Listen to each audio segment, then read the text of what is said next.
Hey everyone, this is Mike with the One Stop Co-op Shop, and today I'm doing a playthrough of Wraith and the Giants, the next game in Renegade's solo hero series. An disclaimer that I got an early review copy of this one. And if you like the content on the One Stop Co-op Shop, consider supporting us through Patreon. You get early access to our videos and exclusive videos every month you can't see anywhere else. You can also listen to our podcast for reviews and design discussions, or join the conversation and say hi on our Discord. So in Wraith and the Giants, you control the Wraith, and you are going up against these giants who are trying to destroy your village.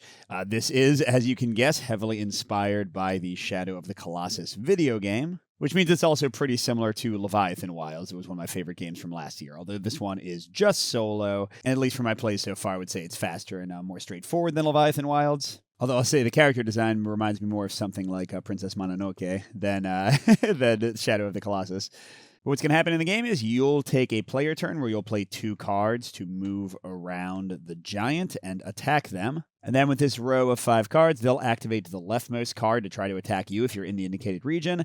Then they'll discard that one, slide the rest down, and flip another one up, and that might activate more attack cards based on which icons come up. And what you're trying to do is either deal a number of wounds to these little spots, because wherever they indicate a weak spot, you can go and attack. But you're trying to do a number of total wounds of those spots equal to the giant's wounds, which are plus 30 for the Earth Giant, the easiest one, and plus 5 for the young Wraith, the easiest character. Because there are 4 different giants and 3 different levels of Wraith that become more complex and more challenging. So you can kind of play the game, 12 different ways? I'm going to do 2 playthroughs, by the way. The first one will be the simplest Earth Giant versus Young Wraith battle, and then I'm going to jump up to the Adult Wraith and one of the later giants with also an optional variant rule and show you how things get more complicated with that. But yeah, if you can deal the 35 wounds in this case, then you win.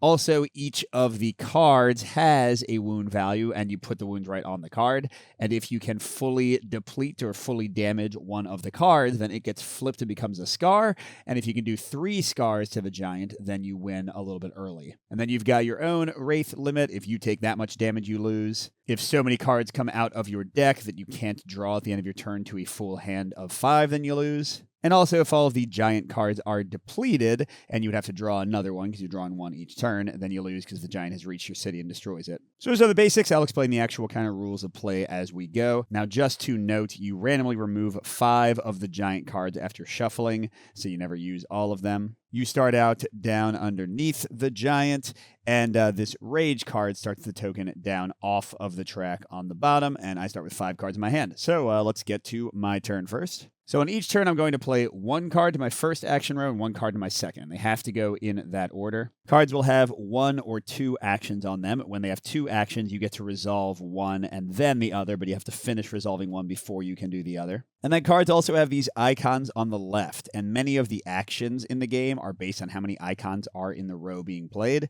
So let's say I played this as my first card. It says that I can climb equal to my breath icons, these lungs. So it would count its own, and I would be able to climb 1 space. Let's say in a future turn, I played this, and you see how you splay them so you can see all the icons. Now I could drop before or after I climb up to my breath, which would be 2 now. So you're going to be building up icons and getting stronger and stronger as the game goes along. But some actions just have a straight up value. So see, this one just says do a melee attack for 3. To go through the icons quickly, this one is climbing. You have to move upwards, and whatever value it is, you have to move at least once. This one is leaping, which lets you move up and down in any combination. And this one is dropping, which means you have to go down at least 1 space. To show you what that means, the ground counts as being adjacent to both of these lines. When you climb, you have to be going upwards. Okay, so these would count as climbs, but that would not. That would count as a climb, but that would not. This would count as a climb, but that would not. And when you drop, you can drop any number of spaces, so there's no value for drops. But leaping, you can combine. So if I had like a leap 3, I could be like down, up, down, like that. And again, for all of those moves, if possible, you have to move at least 1. So if I played a card that had climb 3, I could just climb 1, but I couldn't just stay put because I wanted to stay where I was. Okay, the other icons, the sword one attacks a weak spot on your space for the amount of damage, and that's based on the 5 cards. So this one says C2, for example. So if I was on C2, I could play a sword and deal the indicated amount of damage here. Once it gets up to 8, again, I turn it into a scar. But just putting wounds on cards prevents them from attacking you, so it's always good to hurt the giant. Then there are range attacks. For that, you have to attack a weak point that is adjacent to you. So like from here, I could attack C3, E1, C1, or B3, but you can't attack your own. And then there's fireworks. If it doesn't attack on every weak point on your own space and adjacent, but they usually have really low values. And then these icons are the main way that the giant attacks you. They either trash cards from the top of your deck, removing them entirely. And remember, if you can't draw to a 5-card hand, then you lose the game automatically. And you're going to be leaving cards in these rows each turn, so your deck is getting smaller naturally just from you working. It's kind of supposed to represent your endurance. And then these are wounds. We already said if I get hurt too much, I die. All right, so that's kind of all the key stuff. So let's look real quick at the giant row and then plan my actions. So this turn, they're going to attack pretty hard. Trash a card and 2 wounds if I'm in B or C. So I don't want to climb up the B leg. I probably just want to stay in A. But there are no A weak points. So pretty much I just want to climb a little bit this turn. So I don't think I want to use either of these big melee attacks. So maybe I just build up some icons. What if I do an endurance climb? It's going to leave some icons, but let me move just a single one from the 1 breath icon it's giving. And then a skilled climb to climb again 1 space. So that'll get me to A2. There we go. And a quick note, you have these things called fearless actions. You can take these before or after actions on your card in whatever order you like. But they cost 1 wound, so you take 1 of your 9 damage to do it. But they let you drop. They let I don't know. I just realized I don't know why there's a 1 on that drop. Because every other drop action in the entire game is infinite. So yeah, I'm not sure about that one. Maybe that specifically only lets you drop once, but this one lets you do a melee attack, and this one lets you climb. So, like, if you are close to finishing off a weak point, or you need to just, like, get out of the way of something, you can use those. And yeah, again, not sure about that fearless action. I'll have to ask about that too, but I'm going to assume that that specifically lets you only drop 1, while you'll see every other drop action just kind of is indeterminate on how much you do. To finish up my turn, I need to discard any number of cards, and that doesn't hurt you at all. You can shuffle back through your deck. The only thing that actually take things out of your deck are putting them here or the giant hurting you. And then I draw to a hand of 5 again. Now, looking at what's coming up, I am actually pretty close to a weak spot. This card would get me there perfectly, and then with this, I could smack it for a bunch of damage. So I think I actually want to keep both of those and just discard this one and then draw back to 5. All right, so that's the end of my turn. Let's get to the giant. So like I said, you check the first card. And this one says, if in B or C, then I would have to trash the top card of my deck and take 2 out of 9 wounds. I'm currently in A2, so that does nothing. Once you resolve a giant card, it is removed from the game. Now, any wounds that were dealt to it, but that weren't enough to actually get to its value and scar it, they're still gone. So, like, any damage you deal to the giant is never really healed by it. But, yeah, that card's gone. And these all slide down. But then here's the part where you can get attacked unexpectedly. You flip the new card, and you see if its icon matches any icons in the row. And if it does, you resolve each of those matching cards, not the new card, just any of the 4 that match the new card. You resolve them in left to right order. So this one says, if in A, which I am, I have to trash a card and take a wound. But it's worse than that. Because every time that the giant tries to attack you and fails, like they just did with this if in B then C thing, you increase their rage track by 1. And then whenever they finally do hit you for cards or wounds or whatever, you resolve every icon from the top going down that you've reached, and then you move it off the card again. So here I'm actually taking 2 cards being trashed and 1 wound. So there we go. I mean, not too bad. I should be okay. The Earth Giant's pretty easy. But that's the danger of cards, especially when you don't have damage on them to prevent them from attacking you. You need to be aware of not just one on the left, but also kind of the possibility. So here I'll see that it's A, B, B, C. So E is completely, well, I guess E is not safe from this current card, but E is the most safe. A is very dangerous. I don't want to stay here because it's very likely I'll get hit again just by things matching up. But I know where I want to attack. Where were the cards I saved? Here we go. So I'm going to play this one first, and it's letting me climb 1 plus breath, which is going to let me climb 2, and then it can do a melee attack for 3. Then I'm going to do another melee attack for 3, and I want to get to C1. So that's the 2 climb I got. And then I'm doing 6 damage to C1, which leaves it 1 from scarring. So you know what? What the hey? I'm going to go ahead and take 1 damage on myself with a fearless action and just finish that off. So this flips, but the 7 damage I did to the giant is still gone. But that's 1 out of 3 scars to wound him. And even when this falls off the side, because it still will keep on kind of going on the conveyor belt of actions, I still keep it over here to mark that I've got 1 out of the 3 scars. See, it says right here, scar limit 3. That gives me an instant victory the second I've gotten 3 scars. All right, but I am sitting right where this one's about to attack, and it says if I'm wounded by this card, you must discard your hand, then refill your hand. I mean, that part doesn't bother me as much. So I could take another wound to move up to D, or I could take a wound to drop down to A. D's going to get attacked next, but probably pretty easy for me to move out of the way. A's now only got one thing on it, and the D one's worse. But I guess climbing up to D1 would mean that I can attack a D card in a second to get some more wounds on the Giant. So, but then everything else coming is B. So sure, I'm going to take my third wound. That's maybe a bad idea to drop down to A. And then everything I might want to attack is a little bit far away with B. Ooh, actually, this one's kind of perfect. It's going to let me drop and then do an explosive attack to hit multiple things. This one, though, I don't really need the eye attack. I do have a decent number of hands, so I'll keep that one as well and just draw 3 more. All right, so I'm not hurt by B, C, or E. I'm in A, so that adds rage up again, but doesn't do anything. And then, okay, good. So white does not match anything on the board. And you can see scars will never match anything, so that's very nice when you get scars. So I'm okay. But A, B, and D are dangerous this turn, which means I would have to get back up to C. That's a little bit challenging. But nothing hits C right now, so that part's good at least. Okay, so I was thinking about using the bomb. Might just have to do a fearless action again. All right, well, let's do dive bomb first. I'm going to have a ton of hands, which will let me do a big attack soon. But that'll let me move downwards as much as I want and then do a bomb attack. So I'm going to drop to right here. Now, the firework attack is the one that I do not understand. So as I talk about this, you're probably going to see some corrections on the screen if they've responded to my email. So it says that it hits every weak spot that's on your spot or adjacent. So currently there's a generic B card, which lets any of these spots be hit.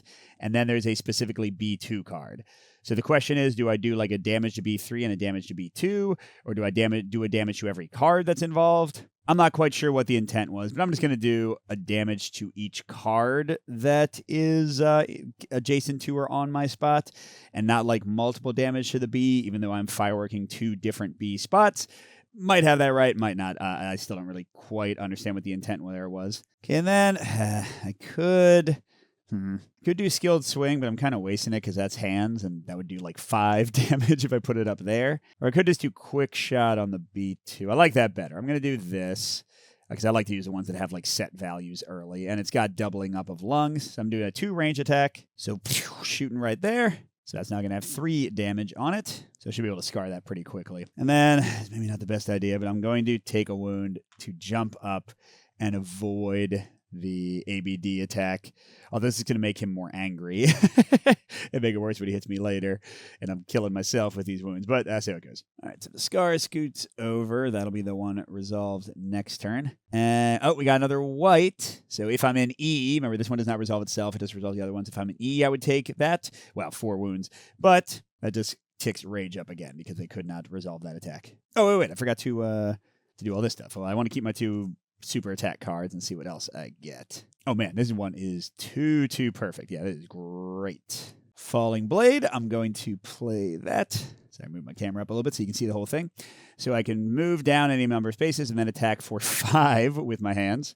And B2 only has 4 life left, so I'm going to drop down there. And now I'm doing 5 damage here, but when you are attacking a spot that is called for by multiple weak points, you can freely distribute the damage how you want, because you cannot go over damage on a weak point. Once I do 4 to this, it becomes a scar immediately, and I can't do anything with this last damage. But because it is a generic B that I can hit from any B spot, the last damage can go there. So I've got 2 out of 3 scars already.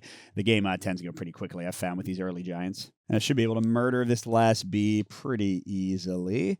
In fact, yeah, I've got 2 of these hand cards. Let's go ahead and use 1 to do 2 more damage, which means I just got to do 6 next turn, which will be incredibly easy with really just that single card. So yeah, I'll just draw everything except that. And then the giant does nothing, but the scar sits over here. And let's see if they get a final smack before I kill them. Nope, no match to red. Now, if they had hit me, they would have forced me to go down at least 1 space, done 2 extra wounds, done 2 extra discards. The stun means you waste your first action card for the next turn. So, yeah, eventually the rage will catch up with you unless they're dead, which they very much are, because the B card that I'm on has 6 life left, and there's all 6 in a single swing with 6 hands. So, whoosh, goodbye, buddy. So there you go. That's how quickly the early game can go. The easiest giant versus the easiest wraith. So now I'm going to amp things up, jump ahead to the second giant. which is the Water Giant. And I'm going to jump ahead to the Adult Wraith, which is going to give me less life, them more life, but also it'll have this cool little action bar thing. And then the Elder Wraith has spells that makes her the most complicated to play, but it's just kind of a cool way to kind of change things up. And I'm also going to play with the Dangerous Footholds variant that puts out a different number of these tokens based on which Wraith you're playing that are going to have varied powers based on the giant you're facing. So let's get that all set up, and then I'll explain what's going on. All right, so everything is all set up. We got the Water Giant, the second out of 4, versus the Adult Wraith. I'm all grown up now. So his wounds now are 40 plus 15, 55. He still only needs 3 scars, so it could still be kind of a fast battle. He has a more kind of complex body to climb up. And I'm playing with the optional Dangerous Footholds mode, where you draw one of these cards at the start of the battle and place out a number of these tokens based on whichever Wraith level you are. So he's going to be hanging out on specific footholds, and whenever I end a move on them, I have to resolve the effect, but then I remove them from the game. So he's going to do this up to 4 times in this case. Each effect is slightly different for the Water Giant. I have to move to an adjacent foothold, I lose a card from the top of my deck, and I move the Rage marker up 1 space. So not horrific, but just gives you one more thing to think about as you're moving around. Now, the bigger change is in the Adult Wraith, because I have an entire new deck with new actions and special abilities, and I've got these ability spaces. So from now on, whenever I'm dealing damage to the Water Giant, all of these tokens, by the way, came from their big pool of 55 life. Whenever I do damage to them, I choose which spaces to take that damage from. And one of these is emptied. Once I finish placing all the wounds from the effect that caused it, I get to resolve the power. So the cheapest one, Leap of Faith, lets me move to any foothold or the ground. I just teleport, basically. Moment of Rest for 4, drop to an additional 3 cards into your hand. Opportune Strike for 5, move 2 wounds from the Giant's pool to any Giant card, but not from these, just from his general pool. 6, Patch Wounds, remove 2 wounds from the Wraith, even more important now that I only have 7 wounds instead of 9.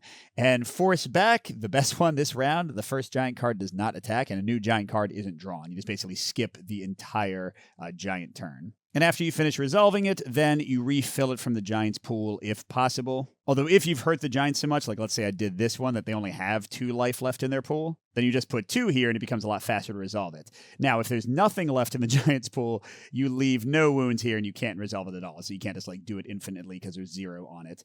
But to actually beat the Giant with wounds, you have to get rid of every wound from their pool and from these. Though, as you saw in the last game, clearly it's going to be faster to do the scars if I can. Okay, so let's see what's up. Okay, in terms of attack, this one's ABC, D, C, D, B, C, C, E. So A seems by far the safest. And I can attack this A1. I won't be able to do 12 wounds in 1 turn, but even a single wound will prevent it from activating. So yeah, it seems like I want to start going up the A leg first. And A's is a pretty small region. It's only A1 and A2. So let's try to move and do at least 1 damage. So what have we got? A hand attack. We know we want to save those. A foot leap. That's pretty dang good. A climb up to breath. That sounds like I might want to do that. Oh, man, another hand attack and leap. And then recall lessons. Draw a number of cards up to your brain value. And then only refill your hand during the refresh step if you have fewer than 5 cards in hand. So yeah, I kind of want to save my big boostable attack. Well, I also need to start building up hands, though, to use them. So, okay, I'm going to do this to move a single one from breath, and then this to do a single attack. Nothing too impressive there, but it's okay. So I'm going up to A1, so I didn't stop on the foothold. We don't have to suffer any negative from that. I'm doing 1 on A1. I kind of like getting the Leap of Faith going early. I'm going to have to make change, aren't I? So let's put 3. Yeah, I shouldn't have the big 3s on those things. There we go. And I think I'm going to discard all of these just because I want to, as I did last time, kind of get to cards with set values earlier if I can. Although the Adult Wraith just doesn't have as many of those, maybe. Okay, so first card cannot resolve, and this just goes away with its 1 wound. So that's 1 range. And then I'm not really scared if anything doubles up here. It did. I mean, it does raise Rage up again, but I'm not in C or E. I knew that A was safe from all of these. Oh, except not from that one. So yeah, I'm good to go for the moment. So what is vulnerable? What's safe at the moment? There's only 1 card attacking B, and it's not coming for a while. But all of the places I can attack are in E or C. I've got several good climbing cards. And if I play that one, I could like really get a ton of hands ready for like a strong swing there. So let's start out with this. Which lets me climb breath plus brain, so 2. So I'll go right past that weak spot. Okay, so B only has one card that can attack it right now, so it's not a terrible thing to just hang out here for a second. But I want to be heading for, so C2 and C3. Oh, man, C3 is a -1. Well, you know, the C3 right next to me, even though it's got a foothold negative thing on it, has really low life. So what if I... So what if I do dive bomb here? I'm getting some nice symbol buildup. So I can move down and then bomb. And C2 and C3 are both weak, so I could get a double hit there. Although I kind of want to go on C3 just to get rid of the foothold. But now let's drop all the way to C2 and then do a damage each. Well, you know what? Just for the... I do need to go to C3 eventually. So let's take both damage from Leap of Faith. Go on to this, which means what happens? I have to move one. I guess I'll go to the right. And I trash a card from my deck, and Rage goes up to a scarier place. But now I can actually like go in there and try to finish off that card and scar it with its 7 life next turn. Ooh, now being in C is more dangerous than being in B. So never mind. Let's say that with my Leap of Faith, I go to B3, and I can drop down instead of C2. Okay, but now that does not go off. Rage goes up to the second to the highest spot. All right, let's see. Nope, no matches. Great. Oh, dang, I forgot to do... so I want to keep this, and actually this one's really good for attacking too. So I'm just going to ditch that one, try to give myself more hitting options. Okay, so yeah, none of them let me drop and then attack. So I'm going to take my first wound to drop down to C3, where he needs... Oh, no, I don't want to drop there yet. Oh, crap, I thought this was going to do more damage than it is. Practice aim. What is it? Oh, yeah, it's only eyeball. Oh, God, it'd be so much... How much would it do here? It would do... Well, 4 versus 2. I guess that's not like crazy. But then this is not that much crazy either. That's 2 versus 3. But right now I'm 1 away from the spot. So if I do aim, drop, melee, that's a lot better than drop to melee, like hurt myself to get out of the way again and then aim. How much damage is this going to do? It's 2 plus 3, so that's 5. So I'll have to take 1 more damage. Okay, whatever. So I'm going to play this first and deal 1-2 damage to C3. And, you know, let's start getting the force back. That card's so powerful. Let's start getting that going. So I'll hit C3 with that. So I need 4 more damage. So now I'll take 1 wound to myself to drop to C3. And I'll take 1 wound to hit it once, which means I need 3 more damage, and Strong Swing will take care of that. So Force Back only needs 1 more to trigger. But I have fully scarred... come on. I fully scarred my first of 3 cards. Nice. All right, now C2 is right next to me if I can do like a ton of damage, and none of these let me do a ton of damage. So I'm going to discard all of these and redraw. All right, so for this turn, 1 scar. That does nothing. And then... Nope, no matches again. Great. All right, I'm going to try to kill this one, and then I'll be in C, and there's only 1 card that can trigger with that, so that all seems okay. Although I'm not going to be near anything else to attack for a moment. And I actually got a pretty good combo here. Where was it? So first I'm going to climb up to 2 and do 2 melee damage. I'll do the 2 melee. Oh, no, wait, hold on. Now, what do I want to attack? C2. Oh, crud. This is not... I thought I have this backwards, the order of this. Well, Mike, don't kill yourself, but I'm going to do 1 damage to myself. I'll try to get the patch wounds uncovered in a second. To drop down to C2 so that I can play this. I'll attack for 2 first, then climb up to C3. For 1 of the wounds, I'm going to trigger Force Back, so he won't activate this turn, and then I'm going to start getting patch wounds going. And yeah, again, I had to climb at least 2. I'll just climb 1 away. And then I'm going to do Falling Blade and drop right back down and do 4 damage. Take all of that from patch wounds. Leaves a dude with 1 life left on that spot. So yeah, let's take 1 damage to myself to get patch wounds uncovered. And then I will be able to heal 2 of my own damage. Oh, I got to refill these. All right, and that gets me my second scar. I only need 1 more. And I healed myself a good bit. So yeah, I'm feeling good. All right, anything I want to keep here? A ton of climbing. Yeah, I mean, that'd be a 5 climb. That's actually really good because I'm kind of out of position to attack almost anything on the giant. But let's ditch these other 2 to dig for some better attacks. And oh, that's right. He doesn't resolve the turn at all. I forgot about that. Ha ha ha. Force Back. Then I got another scar turn in a second, so that's all great. All right, what do I want to do here? So I need to get up to E3, E1. I mean, E1 would be best, right? Because I'll actually have some time to kill it. And that's not very far. Oh, but it's another stupid foothold one. Or anywhere in D. But yeah, I can't, I guess I could climb up to D and then just like go kind of crazy on that. Or B4, but that one has tons more life.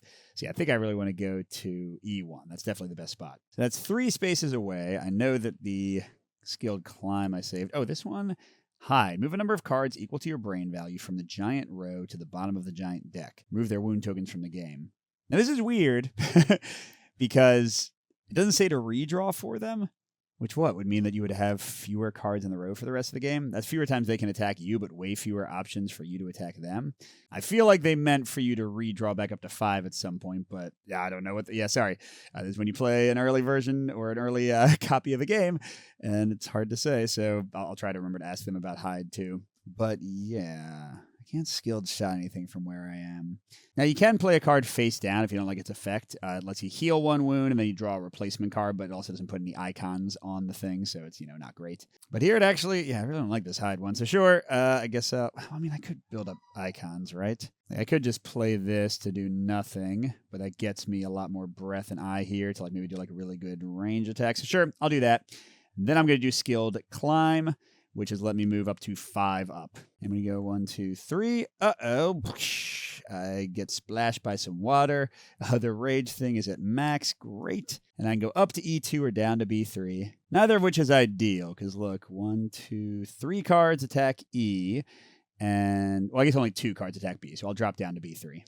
This can do a ton of damage from the adjacent spot that I'm in. So let's just redraw both of these, and if I can get a big sword, I could win in a second. Or just do, oh my gosh, I didn't realize how many eyes were in this row. So yeah, I could just do 2 insane archery shots and kill this guy straight up. But he is activating this time, although it's just his second scar going away. Is he gonna actually hit me? Yeah, oh, crud.